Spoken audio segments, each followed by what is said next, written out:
네, 정치구구단 김영준 명지대 교수, 최창렬 용인대 교수 나오셨습니다. 어서 오십시오. 안녕하세요. 안녕하세요. 두 분에게 질문 드리기 전에 4.3에 대해서 다시 한번 요약해서 여러분께 말씀을 드리겠습니다. 제주 4.3이란 1947년 3월 1일을 기점으로 해서 1948년 4월 3일에 발생한 소요 사태, 1954년 9월 21일까지 제주도에서 발생한 무력 충돌과 진압 과정에서 무고한 주민들이 희생당한 사건을 말한다. 이렇게 여러분께 정리해서 말씀드릴 수가 있을 것 같습니다. 제주 4.3에 대해서 혹시 김 교수님이나 최 교수님, 저도 기억을 더듬어 보면 학창시절에 제주 4.3에 대해서 국사 시간에 배웠던 기억이 있으세요? 사회 시간에? 배웠는데 예. 용어가 달랐습니다. 저는 여순 반란 사건이다 이렇게 네, 배웠던 그렇게 기억은 있는데 제주 4.3에 대해서는 배웠던 제주 기억이 4.3 없어서요. 폭동 사건이라고 예. 아마 저는 그때 그렇게 배웠었거든요. 예, 최 교수님은 어떻습니까? 기억이 나세요? 여순 반란 사건은 48년도 10월 달로 예. 제가 기억을 하는데 4.3 사태, 4.3 사건 이 정도로 배우긴 배웠던 것 같아요. 그러나 지금 이제 조명되고 있는 것처럼 그렇게 알지는 않았던 것 같고, 제가 어릴 때는 당연히 박정희 대통령 시절이기 때문에 어떤 이러한 것들의 어떤 진실, 어떤 진상규명 이런 것들이 대단히 은폐되고 왜곡되어 있던 상황이라서 어릴 때의 기억으로는 어쨌든 남로당 이른바 빨갱이들이 일으킨 사건이고 그것이 사실 정당한 국가 권력이 그것을 진압했다 이렇게 배웠던 기억이 납니다. 어릴 때는요. 예, 네. 김 교수님 어떻습니까? 이제 정치권에서도 이 4.3에 대한 개념 규정, 성격 규정, 사실은 진보 정당과 보수를 지향하는 정당 사이에 어떤 이 규정 자체가 다르고 말이죠. 또 학생들 가르치셔야 되는데 4.3에 대해서 김 교수님은 어떻게 생각을 정리하고 계세요? 일단은 정리는 된 거예요. 왜냐하면 2014년도 박근혜 정부 시절에 국가 기념일로 제정을 했다는 거는 그 함축하고 있는 거는 자유한국당의 대변인도 작년에 얘기를 했잖아요. 화해와 상생, 평화와 가치를 훼손하는 소모적 논쟁은 우리의 아픈 과거를 치유하는데 도움이 되지 않는다라고 얘기를 했기 때문에 이 4.3 문제를 가지고 너무 지나치게 이념적 잣대를 가지고 이 부분을 가져간다는 것은 국가적으로 봐서는 굉장히 불행한 것이고요. 저는 이걸 보면서 기억이 나시겠지만 그 만델라 대통령이 27년간 감옥에 있지 않았었습니까? 그 당시만 해도 반 아파르트 헤이트 운동이라서 인종차별이 얼마나 심한 게 있었습니까?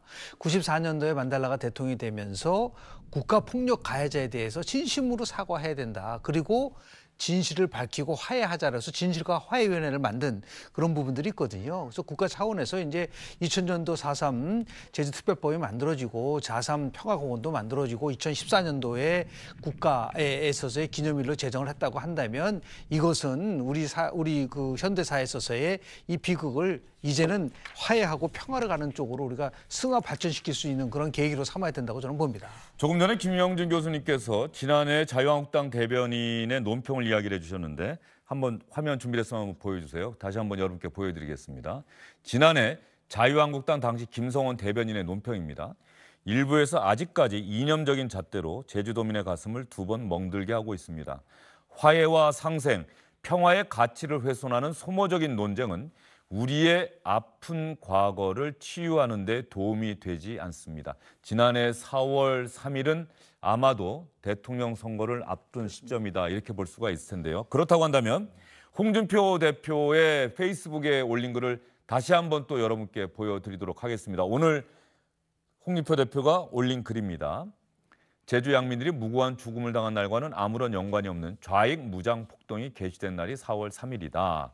이 4월 3일을 4.3의 특별일로 지정한 것은 추모일로 지정한 것은 고쳐야 한다는 얘기고요. 그에 앞서서 아침에 올렸던 글 있죠? 더 앞서서 올렸던 글. 제주도로 출발하기 전에 다시 한번 보여드리겠습니다. 건국 과정에서 긴달쌈을 중심으로 한 남로당 좌익 폭동에 희생된 제주 양민들의 넋을 기리기 위한 행사다. 숱한 우여곡절 끝에 건국한 자유 대한민국이 체제 위기에 와 있다. 지난해 자유한국당 대변인 논평과 홍준표 대표의 이번 SNS 글 어떻습니까? 일맥상통하는 것 같지는 않습니다. 약간 좀 이 결의 차이가 좀 있는 것 같아요. 지금 이제 홍준표 대표가 지난해 했던 거는 좌익 폭동이라는 걸 강조하는 거란 말이죠. 근데 저분을 좌익 폭동이라고 강조하는 건 관점이 전 글쎄요. 오늘 올린 겁니다. 오늘 올린 거죠. 저 부분은 좀 문제가 좀 있는 게 아닌가라고 전 개인적으로 생각을 합니다. 왜냐하면 그 아까 박무신 논설위원이 여러 가지 설명을 한 걸 들었는데 47년도 3월 1일 날 이제 좌우익 대립이 시작되고 그것이 54년도까지 연결됐다는 게 4.3 특별법에서 정의한 4.3 사건의 정의거든요. 그건 오늘 문재인 대통령도 얘기했던 건데 그 좌익 폭동만 강조한다는 거는 국가 권력에 의해서 양민들이 희생당하고 학살당했던 이러한 것들이 가치가 훼손되거나 본질이 희석될 수 있는 거예요. 그러니까 아까 박문신 논설위원 얘기처럼 팩트는 맞지 몰라요. 4월 3일 날 남로당이 이제 경찰서 습격한 거 이건 맞는 얘기인데 그것이 4.3이라는 것이 좌익 폭동을 강조한 거다라고 해버리면 그야말로 부당한 국가 권력이 양민들을 훼손하고 국가가 국민을 대상으로 적대시했던 이런 것도 완전히 가려지는 거기 때문에 전 적절한 논평이 아니라고 저는 개인적으로 생각을 하고 오늘 장제원 대변인도 그런 비슷한 얘기 했어요. 남로당이 정부 수립을 반대하기 위한 그런 무장폭동이었다. 이렇게 얘기를 하면요. 아직도 그러니까 이 부분은 이 4.3 사건에 대해서 그 정확한 진상규명이 전 안 된 거라고 보여져요. 왜 그 말씀을 드리냐면은 아까도 작년에 했던 아까 그 대변인 얘기 나왔잖아요. 화해와 상생과 평화의 가치 훼손하는 거다. 이런 것도 지나치게 예. 소모적 논쟁으로. 저는 이 소모적 논쟁이 아니라 보다도 이 사건에 대해서 진상과 본질을 확실히 규명할 필요가 있다고 보는 거예요. 왜냐하면 우리 사회에 이른바 이념 논쟁이나 좌익이나 우익의 그 당시의 대립 이런 것들이 사실 그 연장선상에 있는 거거든요. 반공주의 그리고 냉전 체제에서 입각했던 그런 반공국가의 모습 이런 것들이 그대로 배어나 있는 것이기 때문에 그런 것들 진정을 지적하면서 그런 다음에 남로당의 그 습격이 있었다 이렇게 얘기가 돼야 되는 것이지 남로당의 폭동이라는 걸 강조하면 이 4.3 사건에 저는 이 역사적 가치나 의미는 상당히 훼손되거나 묻힐 수 있다고 생각합니다. 문재인 대통령이 오늘 추념사에서 그런 면에서 이념의 시대, 이념에 의해서 무고한 양민들이 국가 권력에 의해서 숨졌다라고 하는 점을 강조하면서 이제 이념의 시대는 아니지 않느냐 이런 취지의 추념사를 했어요. 오늘 추념사의 핵심은 두 가지입니다. 진실을 규명하고 명예를 회복을 해야 된다. 근데 그 명예 회복 속에서 지금 앵커께서 말씀하신 것처럼 그동안 4.3 하면은 마치 제주도민들이 전부 다 좌익 폭동에 편승을 해서 공산주의 것처럼 우리가 그동안 잘못된 역사를 배웠었거든요. 이런 것에 대해서는 분명히 잘못된 것이다라는 것을 이제 지적을 한 것이고요. 4.3이라는 거는 4월 3일 날만 얘기하는 것이 아니라 4월 3일을 포함한 전체의 역사적 배경을 가지고서 얘기를 해야지 단순하게 4월 3일 날 남로당이 경찰서를 습격했다는 것만 가지고 한다고 한다면 그것이 잘못하면 색깔로 빠질 수 있는 위험적 요소가 있을 수 있다. 이제 그런 면에서 볼 때 이제는 더 이상 이념적 논쟁을 벗어나서 우리의 아픔을 어떻게 승화시켜서 화해하고 또 명예를 회복시켜 줄 것인가. 여기에는 여야 진보와 보수가 따로 없어야 된다라는 말씀을 좀 드리고 싶습니다. 문재인 대통령 추념사 내용을 보면 말이죠. 삶의 모든 곳에서 이념이 두려웠던 적대의 그늘을 걷어내고 인간의 존엄함을 꽃피울 수 있도록 모두 함께 노력해 나갑시다. 그것이 오늘 제주의 오름들이 우리에게 들려주는 이야기입니다. 이런 내용들이 있습니다. 오늘 문재인 대통령의 4.3 희생자 추념사 이거 한번 시청자 여러분들께서도 한번 읽어보시고 생각을 좀 정리해 보시면 어떨까 하는 생각이 드는데 좀 두 가지로 정리해 주셨고 최 교수님 어떻게 들으셨습니까? 저는 뭐 아까도 말씀드린 바와 같이 지금 현재 우리가 이 4.3 사건에 대해서 의미를 확실히 할 필요가 있다고 생각해요. 그야말로 이거는 국가 권력이 양민을 학살하는 데 초점이 맞춰져야 돼요. 남로당을 진압하고자 하는 건 맞는데 남로당을 진압한다고 하면서 그것을 명분으로 해가지고 그 당시 단독 정부 수립을 반대하고 단독 선거를 반대했던 이런 것들 전부 반정부적인 시각을 전부 빨갱이라고 이른바 이렇게 매도했던 거거든요. 그것이 전형적인 그 냉전 이데올로기에 입각한 것이기 때문에 그것이 전 지금도 일부분 좀 어느 정도 좀 조심스러운 얘기긴 한데 좀 남아있는 것이 아닌가 생각이 들어요. 우리 박정희 정권과 전두환 정권 때 냉전 이데올로기, 경제 성장주의 이런 것들이 부당한 정권을 합리화하고 정당화했던 하나의 이데올로기들이었잖아요. 그거의 가장 기본적인 게 뭐였어요? 잘못된 세력에 대해서 그걸 국민들과 동일시했던 거. 그리고 국가보안법으로 그것을 탄압하고 정치적으로 배제했던 거란 말이죠. 그래서 그런 점에서 오늘 문 대통령의 저런 얘기는 말씀은 우리가 곱씹어야 될 대목이라고 생각합니다. 네. 제주 4.3 희생자 추념식 소식 여러분께 전해드렸습니다. 문재인 대통령의 추념사 그리고 홍준표 대표의 SNS 글 여러분께 자세히 전해드렸는데요. 시청자 여러분께서도 제주 4.3 70주년을 맞는 오늘 제주 4.3에 대해서 한번 인터넷도 찾아보시고 SNS에 오른 글들도 읽어보시면서 생각을 정리해 보셨으면 합니다. 지방선거 이야기로 가보도록 하겠습니다. 더불어민주당 그동안 광역자치단체장 후보 공천과 관련해서 여당이 민주당 조금 발걸음이 더딘 것 아니냐 이런 평가가 있었는데 갑자기 빨라졌습니다. 어제는 민주당의 김경수 의원이 경남지사 선거 출마를 공식적으로 선언했습니다. 김경수 의원 어떤 정치인입니까? 노무현 전 대통령의 마지막 비서다 이런 별명이 있고요. 문재인 대통령의 복심이다라고 하는 평가도 받고 있거든요. 김경수 의원 출마 선언하면서 어떤 이야기 했을까요? 저는 홍준표 대표께서 책임을 지시겠다라고 본인의 사퇴를 걸지 않더라도 이번 경남도지사 선거의 결과가 홍준표 대표의 지난 도전과 그리고 지난번 중도 사퇴 이후에 보여준 모습에 대해서 경남도민들이 어떻게 평가하고 어떻게 심판하는가를 보여주는 결과가 될 거라고 생각합니다. 김경수 의원이 경남지사 선거 출마를 선언하면서 제1야당 자유한국당의 홍준표 대표를 정면으로 겨냥하는 발언을 기자들에게 했네요. 네, 실제적으로 뭐 우리가 좀 착각하고 있는 게요. 지방선거 나오면서 문재인 정부 1년에 대한 평가라는 얘기를 많이 하고 있는데 정확하게 표현하면은 그렇지 않습니다. 지난 4년 동안 지방정부에 대한 현직에 대한 평가 또는 만약에 현직이 없다고 하더라도 지난 정부 때 얼마나 잘했느냐를 가지고 해야지 이것을 우리는 자꾸만 이걸 가지고 중간평가다 또는 심판의 착시 현상을 갖고 있는 부분들이 있는 거거든요. 그것을 아마 지적했다고 보고요.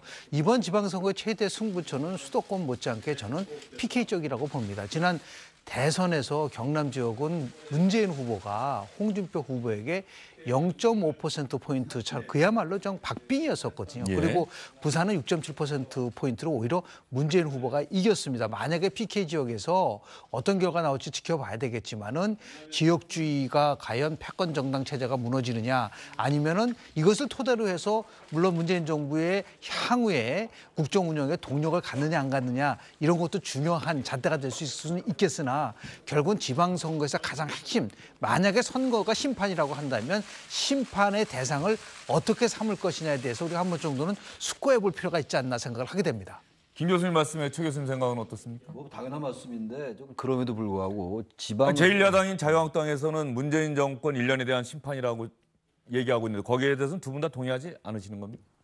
저는 뭐 기본적으로 이 지방선거가 됐건 총선거가 됐건 어떤 지난 정권에 대한 평가의 성과를 갖는 거예요. 그러니까 우리가 선거를 흔히 이제 회고적 선거냐 뭐 미래 전망적 선거냐 이런 분류들도 하곤 합니다만 아무튼 어쨌든 간에 지금 야당은 지금 1년 정도 지났으니까 지금의 여당 여권이 잘못하고 있다라는 관점에서 정부 심판론을 제기하고 있는 거죠. 예. 그런데 뭐 그런 거 말고 지금 여당에서는 그렇지 않고 지금 이제 1년이 채 안 됐습니다만 이제 6월 달에 1년이 넘는 거잖아요. 이 상황 속에서 그동안 해왔던 것에 대한 어떤 동력을 확보하겠다는 이런 두 가지의 프레임이 지금 격돌하고 있는 거거든요. 근데 특히 이제 김경수 의원의 경우는 홍준표 대표를 겨냥하는 게 홍준표 대표가 경남도지사를 했다는 데 측면에 초점을 맞추는 게 아니라 현재 당대표고 지금 자유한국당을 대변한다는 거 거기에 초점을 맞추는 것 같아요. 그래서 지금 현재 자유한국당을 비롯한 극우적 어떤 그런 보수 세력들이 잘못됐다라는 것을 얘기하고 싶어서 저는 홍준표 지사를 얘기했다고 생각합니다. 대표를. 예. 홍 대표가 경남지사를 했다는 것보다는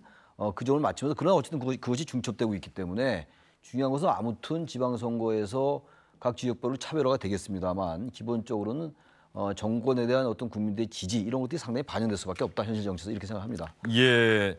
김경수 의원이 홍준표 대표 겨냥했는데 홍준표 대표는 한 달 반쯤 전에 경남지사 선거와 관련해서 이런 이야기를 한 적이 있습니다. 여러분 한번 들어보세요.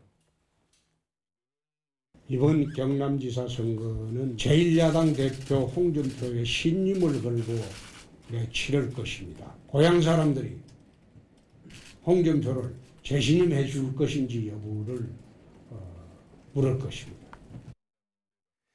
김경수 의원이 바로 저 부분도 좀 의식해서 아까 그 얘기를 한 게 아닌가 싶은 생각도 좀 들어요. 근데 저게 지금 저번에 우리 최 교수님은 뭐 정권에 대한 심판을 얘기를 하고 있지만 저렇게 되면 지방자치의 근본이 훼손되는 거예요. 그러니까 지난 4년 동안 얼마나 잘했느냐를 가지고 책임성과 더 나아가서 반응성을 중심으로 해서 움직여줘야 되는데 이게 모든가 중앙정치의 논리대로 움직이고 한다면 지방선거를 할 이유가 뭐가 있겠습니까? 그런 의미에서 봤을 때 저는 서울시장 선거는 서울시장 현직이 잘했느냐 못했느냐까지 평가를 하고 그리고 더 나아가서 다른 현직에 없는 경우도 과거 4년 동안 잘했느냐 못했느냐까지 평가를 해야 된다는 게 지방선거의 근본적 가치라는 걸 말씀을 드리고 더구나 홍준표 대표가 이건 내 재신임을 묻겠다고 얘기를 하니까 보니까 당연히 경남지사에서는 결국 홍준표 대표 대 문재인 대통령의 일종의 양자 대결 구도로화 되는 부분으로 갈 수밖에 없게끔 만들어졌는데 저게 과연 이제 지방 우리 자치를 강화한다고 하는 현재의 흐름과 얼만큼 맞는지에 대해서는 이제 도민들이 평가를 하겠지만. 근데 김 교수님 지금 말씀은 약간 당위와 현실의 그 간극을 얘기하시는 것 같네요. 그런데 상당 부분 많은 유권자들께서 또 기본적으로 그 지방자치정부에 대한 평가도 평가지만은 또 뭐 중앙정부라든가 또 제1야당이라든가 다른 야당들에 대한 평가까지 다 담아서 투표하신 거 아니겠어요? 선거는 심판인데 예. 엄밀하게 따지면은 여당 심판이냐 야당 심판이냐 얘기한다면 당연히 여당 심판, 특히 정부에 대한 심판이 우선적으로 돼야 된다는 대전제를 하고 있지만 우리는 그동안 7번의 지방선거를 치르면서 지방정부는 사라지고 모든 것을 다 중앙정부에 대한 거를 가지고 심판을 하다 보니까 오히려 지방선거가 갖고 있는 본질적 가치가 훼손되는 부분도 있다라는 걸 좀 말씀을 좀 드리고 싶습니다. 네, 지방자치 선거에 대해서 시청자 여러분께서는 어떻게 생각하고 계십니까? 두 분 교수님께서 나름대로 이번 지방자치 선거에 대한 성격 규정에 대해서 이야기를 해주셨고요. 의미에 대해서도 이야기를 해주셨습니다. 다시 현실 정치로 돌아가서 민주당에서는 김경수 의원 단수 후보로 사실상 추대를 했습니다. 경선 주장했던 다른 예비 후보는 당 결정에 승복을 하겠다. 김경수 의원 열심히 도와서 경남지사 반드시 승리하겠다. 또 이렇게 밝혔던데 자유한국당에서는 김태호 전 경남지사 김태호 전 의원을 사실상 공천하는 것 아니냐 이런 얘기가 좀 나오고 있어요. 10일쯤에 뭐 출마 선언할 것이다라는 얘기도 있고요. 김태호 전 경남지사가 이제 경남도지사 후보로 기정사실화 되는 것 같아요. 자유한국당에. 그야말로 빅매치가 될 것 같습니다. 지금 앞서 잘 설명하신 것처럼 문재인 대통령과 홍준표 대표의 대리전 양상으로 이제 갈 것 같아요. 일단 저렇게 이제 프레임 설정들을 하고 있기 때문에 두 사람이 다. 문제 이제 김태호 전 지사와 김경수 의원이 한번 이제 맞붙은 적이 있었어요. 19대 때 다들 아시겠습니다만 그때 이제 김태호 전 지사가 이제 50% 조금 넘는 이제 득표로 이겼었단 말이죠. 근데 이번에 이른바 이제 리턴 매치가 되는 건데 어떤 결과가 나올지 모르겠는데 김태호 전 지사도 아주 거물급이죠. 이명박 정부 때는 총리로 지명도 됐었고 물론 이제 인사청문회 때 뭐 이른바 이제 위증 논란 때문에 낭만했습니다만 그리고 경남지사를 2번이나 지낸 인물이고 우리 김경수 의원이야 누구나 다 인정하는 뭐 친노의 뭐 어떤 그 적자다 그리고 문재인 대통령의 마지막 비서관이다 이래서 상당한 상징성을 띠는 선거가 될 것 같아요. 특히 PK 지역이라는 게 특히 한국당으로서 만약에 TK를 이기더라도 PK 지역 부산 경남에서 진다면은 선거 전체를 상당히 졌다라는 그런 평가를 받을 수 있는 상황이기 때문에 한국당으로서는 홍준표 대표가 자기의 신임을 걸 정도로 전력을 투구할 수밖에 없다. 그리고 문재인 정부도 바로 문재인 대통령의 그 지역구였기 때문에 고향이고 이래서 아주 서울 못지않게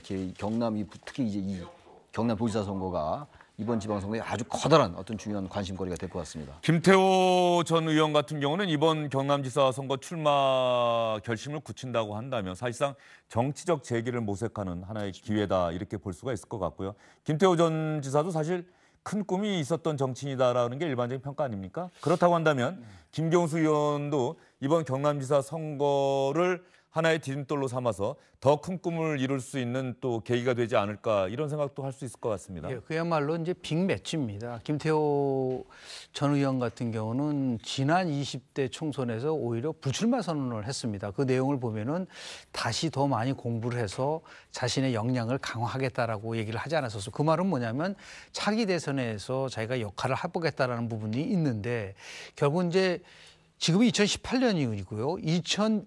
2022년이면은 지방선거 임기가 끝나지 않습니까? 이게 대통령 선거와 딱 맞아 떨어져요. 2020년 6월 달에 끝나고 대통령 선거는 2022년 12월 달이기 때문에 예. 이것을 계기로 해서 아마 대권을 꿈꾸는 하나의 징검다리로서의 경남도지사 선거를 노리고 있는 거라고 보고요. 김경수 의원 같은 경우는 정말 뭐 노무현 대통령 그리고 문재인 대통령과 같이 함께 새로운 정부의 핵심 최측근이라고 얘기를 한다면 이것을 토대해서 한 번도 민주당 정부가 해보지 물론 이제 경남에서 과거에 김두관 지사가 무소속으로 그렇죠. 나온 적은 예, 있지만 이건 완전 불모 지역이거든요. 그러니까 PK 지역에서 만약에 교두보를 마련한다고 한다면 저는 뭐 김경수 의원도 향후에 그 지역을 대변하는 거물 정치인으로 거듭날 수 있는 기회가 분명히 만들어지기 때문에 이 두 사람의 결국은 승부라는 것은 이번 지방선거의 최대의 하나의 빅매치가 될 수 있는 가능성이 저는 크다고 봅니다. 예, 알겠습니다. 이렇게 경남지사 선거가 이번 6월 지방선거의 최대 격전지로 부상하고 있습니다. 그리고 오늘 자유한국당에서는 이인재 전 의원, 이른바 불사조라고 하는 별명을 갖고 있죠. 이인재 전 의원이 충남지사 선거 출마를 공식적으로 선언을 했습니다. 이인재 전 의원 오랜만에 화면에 등장하는 것 같습니다. 당 안팎의 어려운 사정 때문에 저에게 무거운 짐을 안겨주었습니다. 저는 이를 소명으로 받아들이고 오랜 정치 경험에서 단련된 역량을 다 바쳐 이번 선거를 반드시 승리로 이끌겠습니다. 언론에서 올드보이 공천이다, 또 너무 구시대적 인물 아니냐 이런 지적도 있는데 사람은 다 시대 요청에 따라서 쓰임을 받는 것입니다. 말하자면 나이가 젊은 도지사를 원하는 게 아니라 충청을 젊게 할 그런 혁신과 도전의 도지사를 원하고 있다고 생각합니다. 조 교수님, 이인재 전 의원의 충남지사 출마 어떻게 보십니까?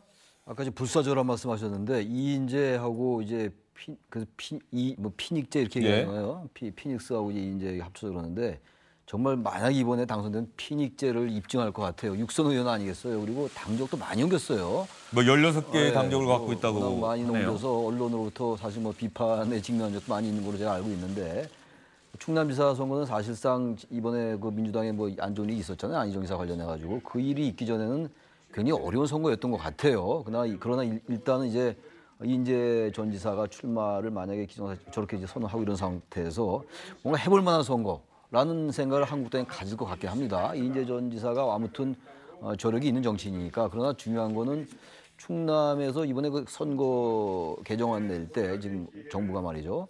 수도에 관한 사항은 법률로 정한다는 게 있잖아요. 그게 어떤 영향을 끼칠까가 저는 굉장히 관심거리예요. 그게 이제 세종시라고 인식할 수 있는 상황인데 그런 부분들이 충남 도지사 선거에 어떤 영향을 끼칠까. 그리고 지금 인지도 면에서 이제 이인재 전 지사가 기존의 어떤 충남 도지사의 그 민주당 후보들과 결국 낮지가 않기 때문에 선거는 충남지사 선거도 평평할 것 같은데 단지 이제 올드보이라는 그런 비판을 얼마나 잘 극복하느냐가 관건일 것 같습니다. 올드보이라고 하는 말에 대해서 자유한국당에서는 좀 불쾌하게 받아들이는 측면이 있는 것 같은데 경험 있다, 경륜이 있다, 또 이런 사람들 나이가 중요한 게 아니라 조금 전에 이인재 전 의원도 뭐 충청을 젊게 하는 게 더 중요한 건 아니겠느냐 또 이렇게 또 반박하기도 했습니다. 이명박 전 대통령 시절에 나왔었던 용어예요. 올드보이의 귀환이 그때부터 나오기 시작했고 한국 정치에서 아주 반복적으로 나오는 꺼진 물도 다시 보자 이런 표현도 있었을 정도로 말이죠. 그런데 실은 저는 이인재 전 최고위원 같은 경우는 지난 총선에서 저는 심판 받았다고 생각을 했거든요. 그러니까 충청 지역에서 자기 지역구에서 육선까지 했지만은 결국은 심판을 받았는데 다시 이제 충남 도지사 선거로 나온다고 하니까 조금 의아하게 좀 생각을 하게 됐는데요. 그만큼 이제 자유한국당이 참 공공한 입장에 있다라는 것을 다시 한번 입증하는 것은 아닌가라는 생각을 좀 하게 되고요. 물론 맞습니다. 뭐 올드보이라고 하느냐 아니냐는 거는 결국 이제 국민들이 심판해야 될 부분들이 있겠는데 선거를 오랫동안 연구를 해보면 유권자들이 투표를 할 때 가장 중요한 것 중에 하나가 어떤 후보가 새로움을 줄 수 있느냐라는 부분들이거든요. 그러니까 새로움과 그렇지 않은 이런 쪽에서의 축으로 봤을 때 물론 이제 선거라는 건 뚜껑을 열어봐야 알겠지만은 여하튼 그 많은 면에서 봤을 때 새로움이 굉장히 좀 부족한 부분들은 있다라는 걸 좀 지적하고 싶고요. 오히려 지금 자유한국당은 그 표를 뭐라고 얘기하고 있냐면 서민과 중산층을 위한 새로운 시작이라는 표를 썼거든요. 예. 그러면 오히려 거기에 걸맞는 그러한 인물들을 많이 선정을 할 필요가 있지 않았는가라는 것을 좀 개인적으로 생각을 합니다. 이인재 전 의원도 가만히 생각해 보면 1996년 40대 나이에 경기도지사를 했었습니다. 김영삼 전 대통령이 당시 깜짝 놀랄 만한 젊은 후보가 있다, 대선 후보가 있다 이런 이야기를 해서 이인재 전 의원을 당시 거론했던 것 아니냐. 또 실제로 이인재 전 의원 당시 경기지사 그만두고 대선 출마를 선언하기도 했었고 도전하기도 했었지요. 경기지사 출신들 자유한국당 2명을 경기도가 아닌 서울과 충남에 공천을 사실상 확정했다는 기사가 계속 나오고 있습니다. 민주당에서는 충남지사 후보로 복귀왕 전 아산시장과 양승조 의원의 경선이 실시될 것으로 예상이 되고 있습니다. 좀 시간이 됐습니다만 어쨌든 오늘 자유한국당이 개헌안과 관련한 당론을 발표를 했습니다. 자유한국당이 내놓은 개헌안, 문재인 대통령이 국회에 제출한 개헌안과 어떤 차이가 있는지 화면을 보면서 여러분께 설명을 드리도록 하겠습니다. 먼저 권력구조와 관련해서요. 문재인 대통령은 4년 연임제를 제시를 했는데 자유한국당은 분권형 대통령제, 책임 총리제를 내놨고요. 대통령 개헌안에는 대통령의 국가원수 지위 삭제했고 헌법재판소장 임명권 삭제했고 감사원은 독립기관으로 만든다 이런 내용이 담겼는데 자유한국당의 개헌안에는 검찰, 경찰, 국세청, 국정원, 공정위 같은 이른바 힘있는 국가기관의 기관장을 임명할 때는 국회 동의 얻도록 한다. 감사원, 대법원, 헌법재판소, 선관위, 대통령 인사권 배제한다. 이런 내용입니다. 어떻습니까? 대통령 개헌안과 자유한국당의 개헌안 비교하면 최 교수님 어떤 차이가 있다고 보시고 뭐 저 중에 어느 한쪽으로 다 갈까요? 아니면 절충을 할까요? 저쪽에서 전혀 지금 권력 구조에서 이 간극을 좁힐 수가 없어요. 전 이론적으로 불가능하다 보는 게 대통령 연임제라는 거는 대통령제예요, 완전히. 그리고 지금 대통령제를 얘기하고 있습니다만 분권형 대통령제를 얘기하고 있으면서 국회 선출 총리를 얘기하고 있잖아요. 이원 집정부제를 얘기하고 있는 거예요. 사실 이원 집정부제라는 단어를 쓰지 않으면서 이원 집정부제를 사실상 얘기하고 있는 것이기 때문에 저 두 가지는 전혀 절충할 여지가 없어 보입니다. 다른 것보다 일단 권력 구조에 있어가지고. 내각제적 요소가 상당히 많이 담겨 있는 것 같습니다. 자유한국당 개헌안은 그렇지 않습니까? 어떻습니까? 그렇습니다. 저기 공통점이 하나 있어요. 둘 다 대통령제라는 걸 쓰고 있는 예. 것이죠. 그래서 절충안은 순수 대통령제로 가면 됩니다. 그러니까 두 안 중에서 대통령의 권한을 정말 대폭적으로 줄일 수 있는 미국식의 순수 대통령제로 가면은 저는 공통점을 찾을 수가 있는 것이고요. 저 두 상태에서는 거의 불가능합니다. 하나는 결국은 대통령제고 또 하나는 변형된 내각제이기 때문에 이것의 절충안은 없다. 그래서 같이 대통령제를 만약에 쓴다고 한다면은 미국식 순수 대통령제를 통해서 대통령의 권한을 대폭적으로 분산시킬 수 있는 방법. 그중에서 하나가 임명권을 국회 동의를 한다는 저 부분이 있거든요. 저거는 지금 순수 미국 대통령제에서 채택을 하고 있는 부분이 있기 때문에 인사권, 예산권, 감사권, 그리고 법률 제출권 이 네 가지에 관련돼서 만약에 절충을 한다고 한다면 지금과 다른 형태, 우리는 지금 내각제 요소가 겸의된 대통령제인데 이것을 순수한 대통령제로 가면은 어느 정도 절충할 수 있는 분명한 내용은 좀 포함됐다고 저는 봅니다. 저는 개헌안도 개헌안이고 개헌안의 주요 내용은 여야가 협상을 할 수가 있습니다. 그런데 자유한국당이 지금 제시한 저 일정표 상당히 주목할 필요가 있어요. 6월에 여야 합의로 개헌안 발의하고 9월에 국민투표 하자. 저거는 자유한국당이 국민에게 약속한 거 아니겠습니까? 맞습니다. 그러면 지금 민주당과 청와대에서는 어쨌든 6월 지방선거 동시 국민투표 약속 지켜야 한다라고 계속 자유한국당을 몰아붙일까요? 아니면 자유한국당 저 약속 강조하면서 오케이, 좋아. 그러면 9월 국민투표 합시다. 이제 개헌하는 거죠? 이렇게 갈까요? 어떻게 보세요? 후자 쪽이 가능성이 좀 높다고 생각하는 게 지금 당장은 전혀 이 절충의 여지가 없어 보입니다만 저렇게 되면 개헌은 안 되는 거 아니에요? 3분의 2의 찬성이 필요한 것이기 때문에 이미 지금 한국당이 개헌 저지선을 확보한 상황이고 저는 그래서 저 정도 약간 절충되면은 여권에서 지금 지방선거와 동시에 하지 않고 좀 양보할 가능성도 있다고 봅니다. 그래서 계속 밀어는 붙이는데 뭔가를 개헌을 하려면은 어쨌든 조금 좀 양보하면서 저기 한국당도 권력 구조에 있어가지고 저 상태로는 안 되는 거거든요. 그래서 좀 양보할 가능성 남아 있지 않냐 이런 생각이 듭니다. 예, 개헌 문제에 관해서 여야가 앞으로 어떻게 이야기를 할지 의견 차이를 좁혀 나갈지 중요한 정기가 있을 때마다 여러분께 자세히 전해드리도록 하겠습니다. 두 분 교수님 오늘 긴 시간 좋은 말씀 감사합니다.